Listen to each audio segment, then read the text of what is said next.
And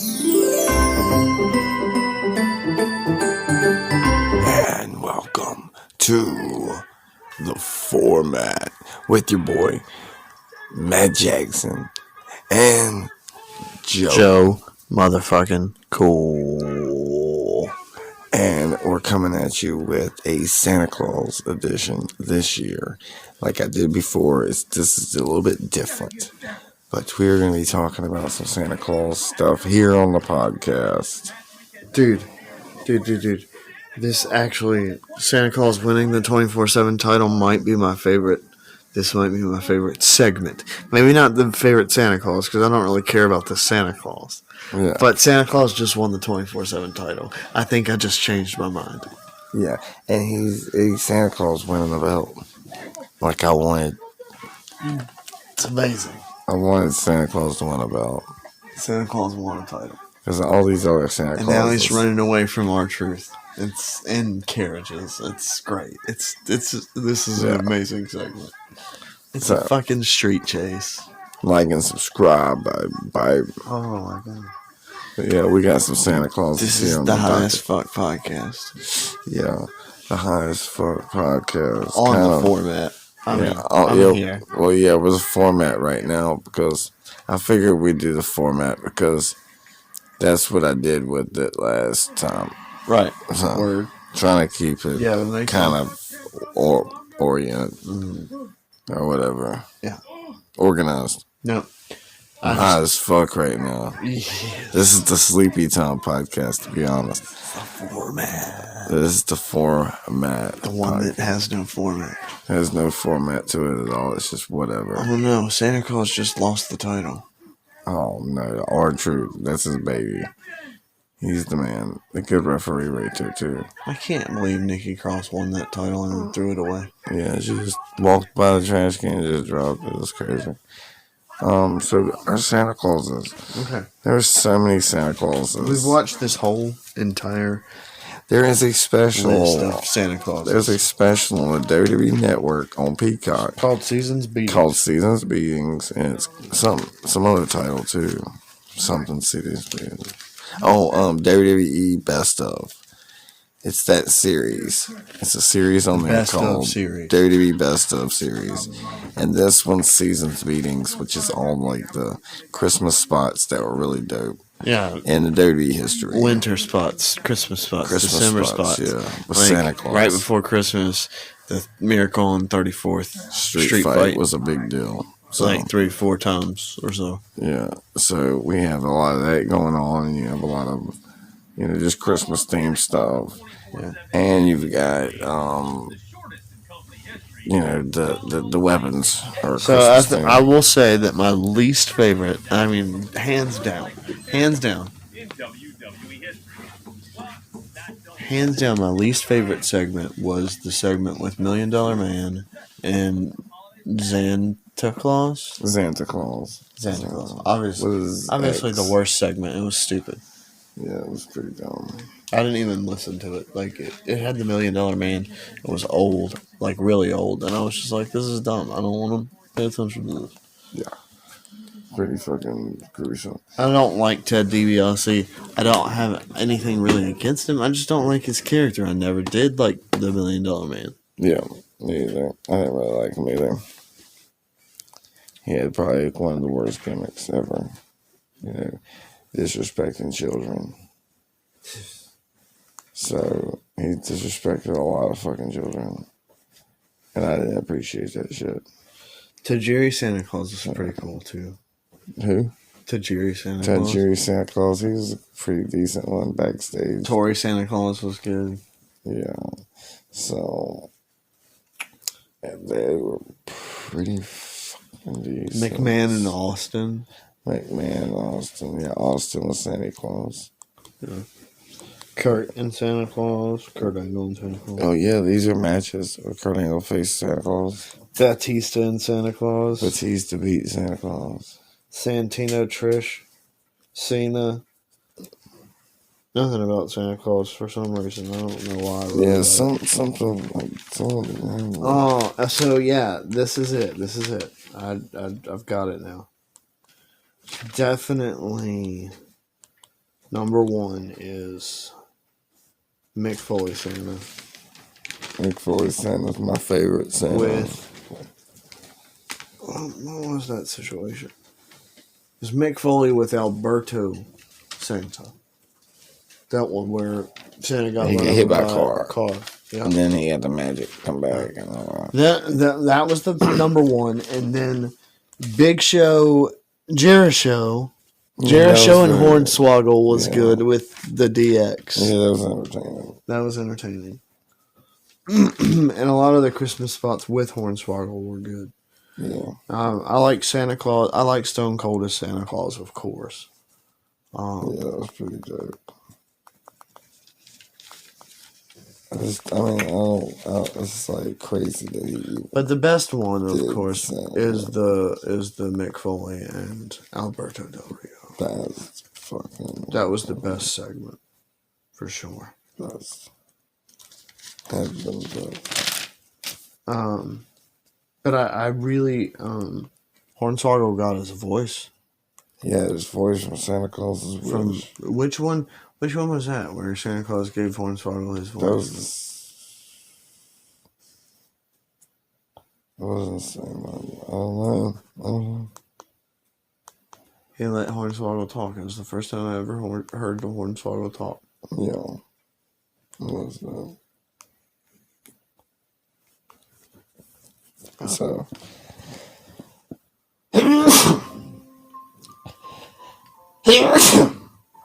And then I said my favorite. I wanted to say my favorite Santa Claus specifically was Mick Foley, but my favorite segment overall of all the ones we watched in this little segment was the one with the 24/7 championship because Santa Claus won the title. Yeah, and then he kept it for a little bit, but then he lost it to R-Truth.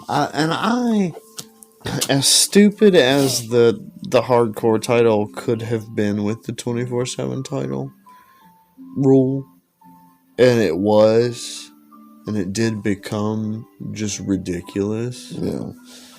They were fighting. As much as they disrespected that title with that rule, I still appreciate the rule for what it is, and I wish they hadn't let Nikki Cross throw away the title just to get rid of it, because I like it for what it, like, for little segments like that could happen whenever. I mean, and it doesn't even have to be like that big of a deal. Like, R-Truth could hold it for 4 years. He's the multi-champion. That's what I'm saying. The longest reigning. I'm saying he could be the one that held it for 4 years. Like 400 times. 4 years, but still have it be fresh because you got people trying to go for it. Yeah. I like the 24/7 belt. Yeah. I think it's pretty cool. It gives R-Truth a way to be relevant that is more relevant, but also not super relevant. Does that make sense? Yeah, not degrade. I mean, because I can't remember who's the 24/7 champion. I was like, because what are we talking about R-Truth right now? The 24/7 title. It's the only time we talk about R-Truth. Basically. And so it keeps him relevant. So he's still a workhorse. He's still going. He's still making money for the company. He's 50-something years old, dude. Still going. He's got the Undertaker vibe.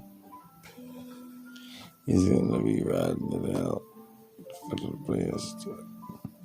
Until he retires. He'll go. He can go. He's crazy. He is. He's fascinating. He's insane. He's phenomenal. Psychotic. He's crazy. Psychotic. I don't know. Crazy, man. He's a caveman. Oh, is that Macho Man coming out? Oh, no.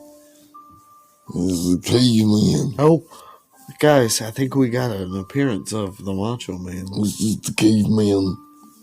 You get a wine and is dine. That Jay Lethal Macho Man, or is that Macho Man? I don't know. Oh, baby, because Jay Lethal, oh my God, like, Jay Lethal. Oh, there's Dusty. He's out. It's what it is. Jay Lethal. He does a My baby mean. boy, Cody Rhodes. Jay Lethal does a mean Ric Flair impression Yeah. and a mean fucking Macho Man impression. Oh no, it's in a Ric Flair. It was great. It was a Ric Flair. His Ric Flair was good too, and I watched him and Ric Flair off on TNA. Like I watched that interaction, and I was like, yeah. I was amazed they did the Ric Flair off. It was like a mirror of Ric Flair in this black man's face. Like it was amazing. Yeah. Like it was 2 to 2. 2 to 2. It was like throwing the suit jacket, the drop, the elbow drop, everything. Just fucking Ric Flair off. It was like, fuck them up, beat them up. Like a million uppercuts. Alright, we're going down swinging. It's like Matt Jackson going up against the Macho Man as the Macho Man Randy Savage. The Macho Man Savage. Oh, yeah. Snap into a Slim Jim. Yeah. I don't know. I'm gonna tell you something, baby. I hear voices in my head. I hear the voices in my head. head. They talk to me. They talk to me. They talk to me. My baby boy, Cody Dusty. Dusty, What's your up? baby boy was in that video package we watched about Santa Claus earlier. It was not my son. The I renounced my faith. The Dustin Rhodes was back there. It was Dustin Rhodes. The Dustin Rhodes. With the face paint and the gold. That baby. That baby. That Gold baby. Dust, your baby. That's my firstborn. That's my firstborn. He's my Dustin baby boy. Rhodes. I got my Cody Rhodes. The second generation superstar. Second, third generation superstar. So let me talk to you. What is up? Dusty Rhodes, ladies and gentlemen. Yeah. Thank you, Dusty and Macho Man, for Yep. joining us. Yep. You know. It's all good. So, what else is going on? What's the next? Santa Clauses. Oh, Santa Clauses. We had Got to kidnap this Santa Claus. we had the one with Santa and Hornswoggle. Is this a compass? Oh, and Sheamus. Hornswoggle. Sheamus. Sheamus got eliminated by Hornswoggle in a battle royal. I thought this man was gonna bro kick this damn midget outside the ring and just pop. Man, kick him. No. Instead, he embraced it. Yeah, Hornswoggle freaking eliminated Sheamus. That's right. They went through a whole battle royal, and Hornswoggle hid under the ring. And I was like, that is so fucking smart. He didn't get into the ring at all. He hid under the ring the whole match. Then he came out, and he eliminated one of, like, the jobbers. And he just pulled him out and made sure his feet hit the floor. So he eliminated that kid. Entering. Yeah. Then he climbed back under the ring. And they... then he hid for a little while, and they pulled him out. And then they put him in the ring with, like, all 5 of them. And I don't remember how he survived that situation. But he got out again. And then he climbed back in when Sheamus was the last one in the ring and thought he had won. And then him and Sheamus squared off. And they both climbed out on the apron because Sheamus was trying to make him get out. And he was going to, instead of throwing him over the top rope, he wanted to give him a chance to be nice, to get him out of the ring nicely. And Hornswoggle was just going to, give up, essentially. But then Sheamus got cocky, and they were both standing right out there on the apron. Sheamus jumped up to like push Hornswoggle off because he wouldn't go willingly, and Hornswoggle just pushed his leg just enough to where Sheamus's both feet hit the floor, and he lost. Oh. Yeah, that was another crazy thing that happened during the video package. But Yeah, this is a really neat little thing they put together. Seasons beatings, with a collection. I was really Christmas upset about inspired Santos, stuff. but there wasn't a lot of Santos that I really wanted to see. I feel like, but maybe I just remember Austin doing it a lot, and it was all his times that he did it was really good. But yeah. I just know there were some other ones that were really in this. I think like Tajiri Santa Claus that gets like was definitely a mention. thing that should get an honorable mention. Yeah. Tori Santa Claus, like I said. I mean, Mrs. Claus, The Mrs. Claus were good. Paige was a good. I am always going to love Tori Wilson. And I'm sure there was another match, like a lingerie Santa Claus, Mrs. Claus match sometime that we could watch. At some point. That would be nice to watch. I don't know if there isn't. I want to do more. I want to do some Christmas inspired, of course. Christmas inspired. Lingerie Santa Claus. So, lingerie Santa Claus. Sounds good. We'll find that. The women of wrestling, even if it has to be an indie promotion, we'll find a women's lingerie Santa Claus match. And we'll watch it. Yeah, it might be able to find it on the Indians. Sounds like Alright, guys.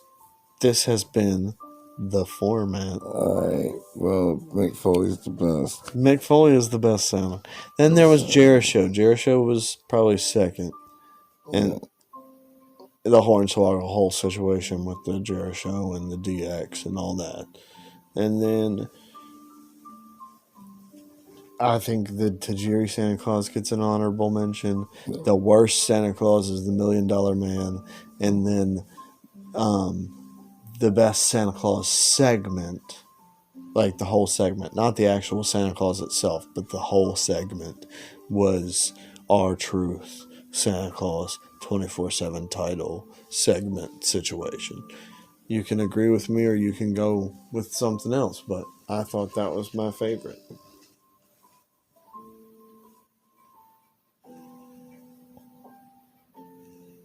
Oh, yeah. I mean, that was my picks. I was lost. Okay, so let's go through it again. Alright. Best is Mick Foley, Alberto Del Rio, all that situation. Yeah, that's my favorite part. The best one, best Santa Claus of the package that we watched. Yeah, that's it. Second is Jericho with DX and Hornswoggle. Well, that situation was cool too. Hornswoggle and DX. I can't remember the other one. Jericho. Then $1 Million Man was the worst one. That one was terrible. Santa Claus. Yeah. Honorable mention goes to Tajiri. Yeah. Best overall Santa Claus segment. Not Santa Claus itself, like the character, but segment was 24/7 title with R-Truth, where Santa Claus actually won the title.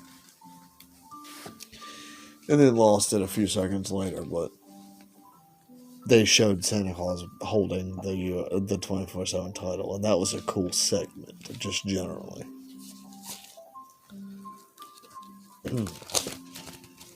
Yeah, the R-Truth 24/7 title in Santa Claus was cool. Yeah, Mark mad all the time at that belt. Right. Well, Santa Claus won it, and that was funny to me. I like that segment. They got pinned by dude. And they were doing a high-speed chase in horse carts. Horse-drawn carriages. Yeah, that shit was crazy. Wild shit. Check it out on the WWE Network. Yeah, check it out. It's funny. Seasons beating. Dirty. There's a free promotion. Triple H, give us something. Yeah, give me like some money. Shit, send it to my damn cash out. So we could spend money to buy this weed so we can get high as fuck and talk about your product. Also, I'd like to get some Christmas gifts and some weed. But like, let's go. Send them shit. Send the money. All that shit. Send it now or for hold your pieces of gold. This has been the Formatt. Formatt podcast coming at you live and in person, but now we are out. No, the Formatt. This has been the Formatt. I said the Formatt is out. Happy holidays. Merry Christmas.